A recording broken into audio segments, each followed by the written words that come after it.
Mga Chukski, ito po si Master Pai Vlog.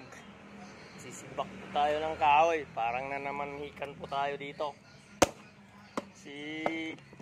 Ganda itong purong-purong. Yung kahoy talaga.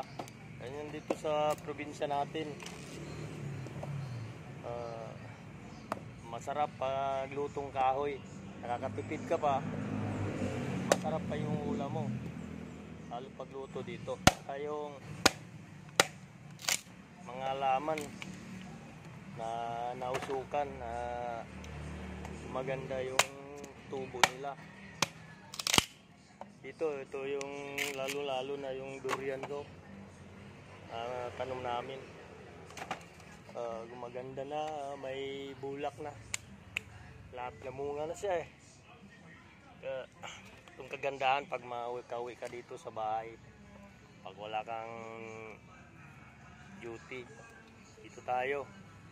Ito trabaho pambahay talaga. Sibak ng kahoy, tip ng tubig.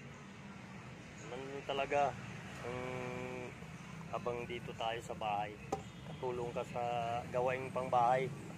Yan ang Master Pai Vlog po ninyo, na pag nasa bahay, ganitong trabaho, sibak ng kahoy, higit ng tubig, na makatulong din. Lalo na sa mga kabataan, dapat ugaliin nilang tumutulong sa magulang. Hindi lang yung naka-benefits ng magulang mo, naka-benefits ka pa sa katawan mo. Kasi nagpapawisan ka eh. Maraming salamat po. Ito yung kababaan ng loob. Master Pai Vlog po.